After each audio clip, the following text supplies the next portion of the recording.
Welcome back to Shadows of the Past, where we shine our light on the shadows of history.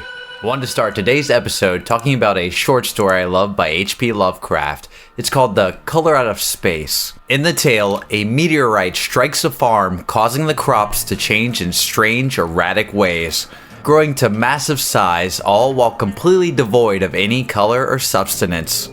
The family is also soon altered, some transforming into some new horrific form too terrible for words, all going mad. All this from a color emitting out of the meteorite and eventually the well. A new color that humans had never laid eyes on, twisting and mutating the lives that it would touch. So could something like that exist? Nah. But there is a color that caused anguish for those in its perpetual presence. Sheila's green was created in a time when the safety of others was in the back end, and it was that same callous disregard that would allow its emerald touch to wither the lives unfortunate enough to come into its presence. Come find out how and why this killer color existed, and the consequences of poisoning London's populace. Let's delve into the shadows.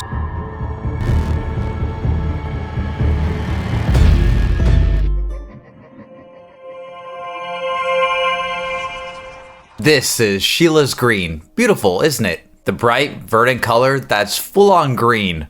No hint of any subtle underlying tones. It just smashes you in the face with its emerald hue. It seems that its creator, Carl Wilhelm Scheele, was also enamored with it when he invented it in 1775. Born in Stralsund, Pomerania, the son of a grain dealer, he quickly went into a pharmacy apprenticeship when he was 14. He would go on to work under leading apothecaries and make numerous discoveries, his most well-known being oxygen.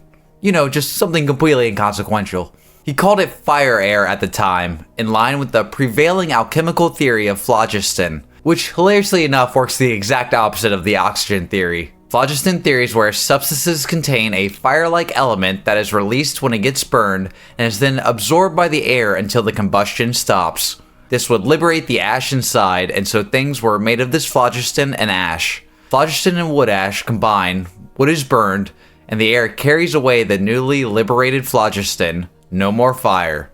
Sheila's theory was that his fire air, a mixture of two gases, would mix with the phlogiston to be released when burning. Unfortunately, his first publication of the theory was delivered to the printer in 1775, but didn't publish until 1777.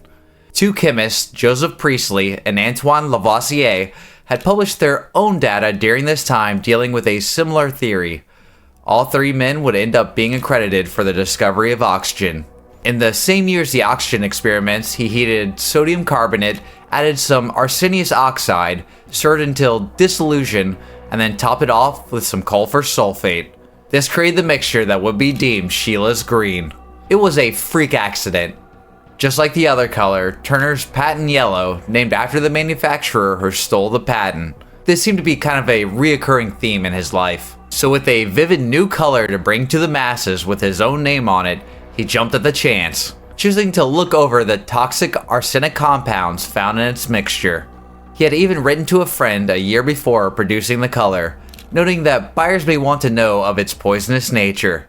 That concern quickly faded, and it was quite marketable too, being cheap to produce and looking like the vibrant green found outside their windows, especially towards those dwelling in the grays of the smog-choked cities of the Victorian industrial era. This green serving as a reminder of a necessary return to nature that those dwelling in cramped cities longed for. This incidentally leading to one of the largest contributions towards the preservation of London's parks. Check out my Garden Hermit video for another way that the Victorian nobles attempted this. The Industrial Revolution had caused the men to be weak, coddled wimps who couldn't do anything for themselves, so they need to get back to doing manly stuff like farming fields and touching grass. Oh, sounded familiar? The women longed for a simpler time of couples roaming the pastures wearing crowns of plucked flowers, and so the color found its way into many products being shilled to the masses, including those quaint flowers. It is 1859 in Paris, France. As you walk the many ateliers through the Parisian streets, you can't help but notice the dimly lit workshop, its dark wooden walls covered in a plethora of exquisite cloth flowers, their leaves and stems the most vivid green.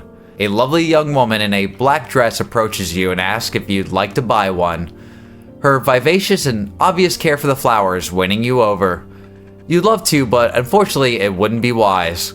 You're just barely scraping by. You decline, saying that you'd be back at a later time. A few years pass before you're able to save it, but you finally did it. You'd be able to finally own this gorgeous piece of art, bringing you back to those simple days of family excursions in the country. You find the workshop, its dim lights not doing justice to the radiance of the handcrafted pieces before you. There, in the corner, was the same lively clerk as before, but something had changed. She moved slower, as if pained.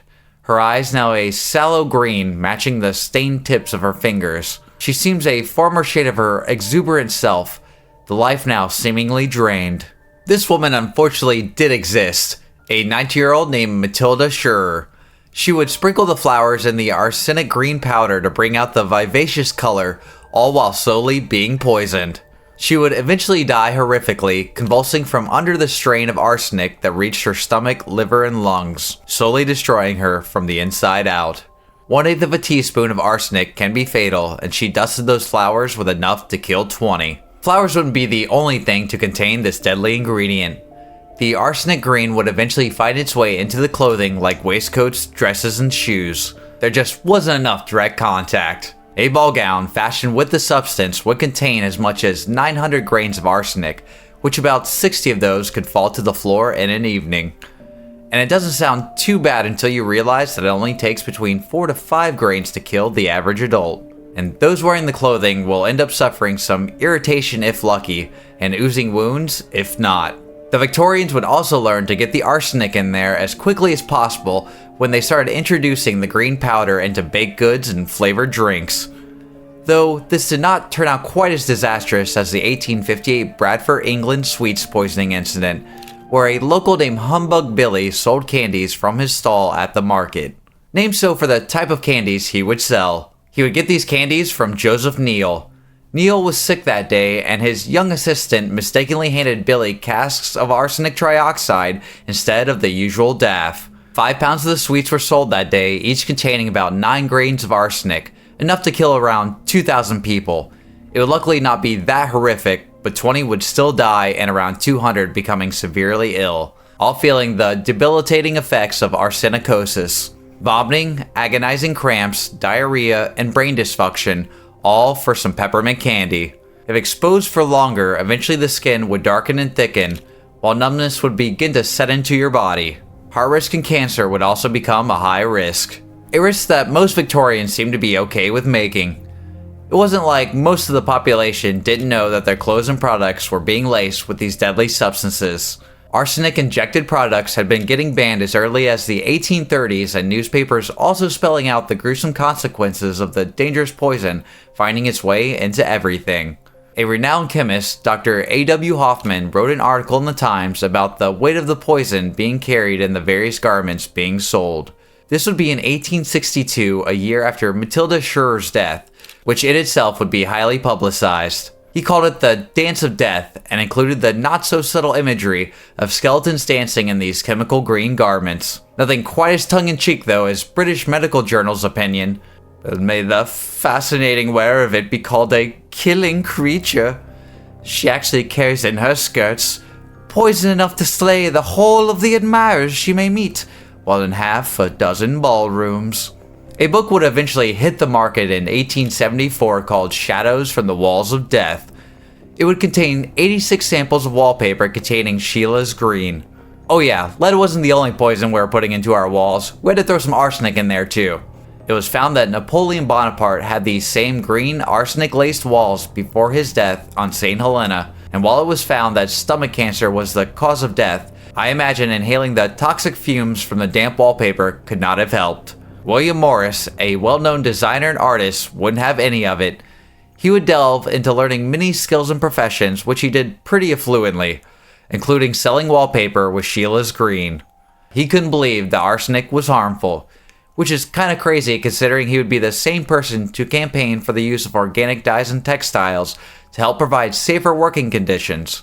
But there was no matching the emerald beauty found in that destructive green, and it was allowed to prosper. It also probably helped in Morris' own copper mines, where arsenic dust was a byproduct. The poisoning of the miners being brought to his attention, but he dismissed those claims as being witch fever, a popular ailment of those times. He eventually bowed to pressure put onto him by the public and stopped selling the poisonous garment in 1870, the last wallpaper in general being sold as late as 1890. Almost a century of the green withering shadow of Sheile's green being cast over the Victorian populace. I've always loved the Victorian era. I find its grim trappings absolutely stunning, easily lending itself to the horror and macabre. Part of that is the constant pain and death that came with everyday life, and as the wheel of progress turned, many got caught in the cogs. Technology evolving and industry rising at a rapid pace, the populace was not able to keep up, the wealth from this growth causing an even greater divide in class. Those of the working class getting thrown to the wolves while trying to keep up with the expansion of those with wealth that threw it at misinformed chemists and snake oil salesmen, all eager to experiment on the people for whatever little gains could be met. And there are many parallels to our current time as our own technology is developing and the populace with it. While leading to great benefits, there will always be those waiting in the shadows to take advantage, to elevate those pains that come from stumbling in the dark. But if the Victorian era is any indicator, everything will eventually stabilize for the benefit of future generations, which is about as optimistic as you're gonna get from me. But until that happens, don't like the wallpaper, and thank you for delving into the shadows with me.